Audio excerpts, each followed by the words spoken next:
Hello, and welcome once again. The story comes from a Reddit user by the name of Bronze Bile. It's titled, "He Told Me That I Killed a Man. He Said That Most of Us Have. Help Me Understand." London had been kind to me, in ways that I didn't expect. But since I've met him, I found myself wishing that I'd never left home. Before I came here, I'd been a year out of college. What did I have to show for my degree in business? I was sweeping floors and hoovering cars in a sales room, part-time. I was sharing a one-bedroom flat with 3 other guys who came and went with a girlfriend at all hours. My teeth were a mangled mess of yellow, which made it near impossible to approach women. My 20s were firing by, and I was doing nothing about it. I came to the city on a whim. Packed up, left my troubles behind, no friends, no family, fresh start. I found a nice one-bedroom flat just outside the city. My second week here, I found a full-time job, and just a couple of months ago, I had my first appointment with an orthodontist. If you've ever had braces before, you know that they can ache, and eating is difficult. But they tell me it'll be worth the struggle.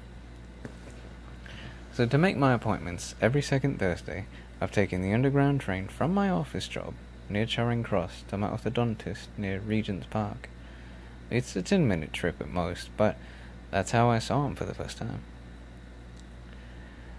It was sometime after 5 p.m., and I was caught in a mess of suits and briefcases all pouring through the beige-walled tunnel.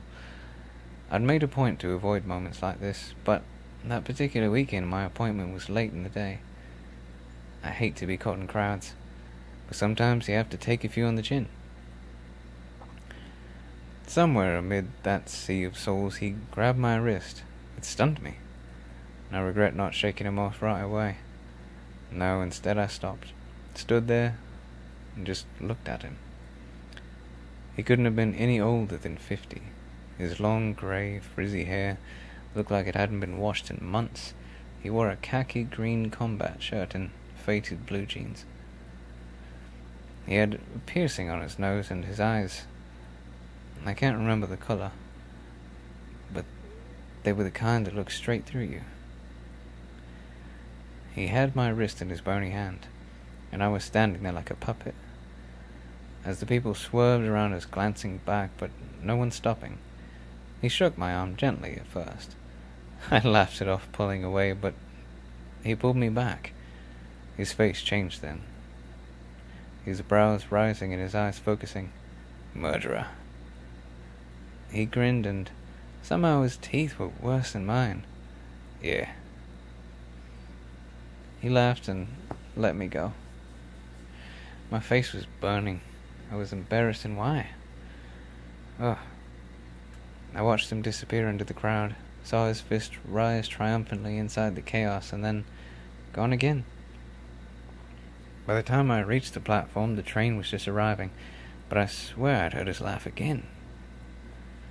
The train was only 10 minutes back to the Charing Cross, and I thought about him the whole journey. What could I have done differently? I'll tell you what. I should have shook him off, told him to fuck off, in no uncertain terms. Instead, I stood there like a gawping idiot, with my big red cheeks, hoping this man would let me go. I guess sometimes we can really crucify ourselves in hindsight. With me, I go all the way. After that, I barely thought of him, but I saw him again last Thursday. It was in the midday, and the long tunnel to the platform was near empty. The sound of a busker strumming and singing "Let It Be." As a few brisk walkers passed by him, near the end of the tunnel, he appeared.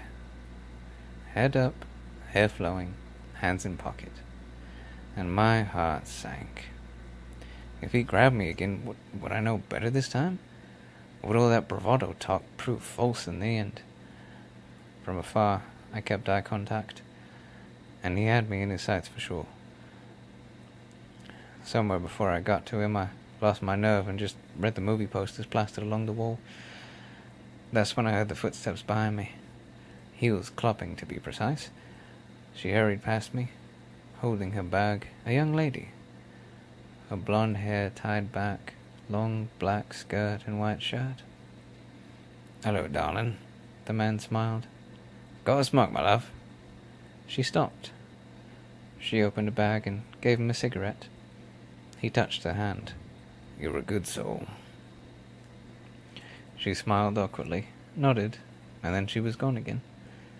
I passed him like a blur, picking up speed. She turned the corner. I was right behind her. "Oi!" His voice seemed to shake the tunnel. My blood had turned cold, my hair standing, but I kept walking. Round the corner, down the steps, onto the platform, and I looked at the sign. Thankfully, it was only 2 minutes until the next train. I moved all the way down the platform, all the way, taking the unoccupied bench. Couldn't have been more than 10 people stretched out along the platform. I saw his jeans first, then his horrible khaki shirt. He walked so slowly, like he didn't care about the time or anything at all. It seemed like an age passed as he crossed that platform and walked to me. He just sat himself down right beside me. "Where you off to?" "What?" I said. I've a dentist." He looked at my teeth. I was looking at his. He sneered. "Why didn't you stop when I called you?" "Did you? I didn't hear." I'm a terrible liar. He wasn't buying it. He just saw right through me. "I don't forget to face me." He lit one of his cigarettes right there. I looked around, but no one was paying him any mind. And what happened to that train? There was nothing on the time board anymore. "Do you know you killed the man?" He took one drag and crossed one leg over the other, almost feminine-like. I laughed uncomfortably, took out my phone, flicked through some apps. Where's that train? "You've been to Toronto before, haven't you?"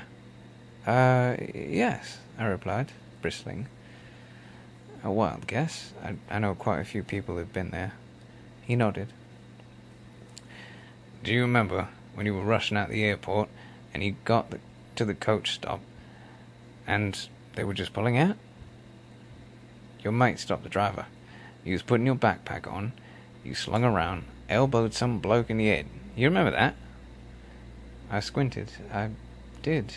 I hadn't thought about that at all until that moment, but it was true. The man had groaned when I'd hit him. He'd held the side of his head and sat down at the stop.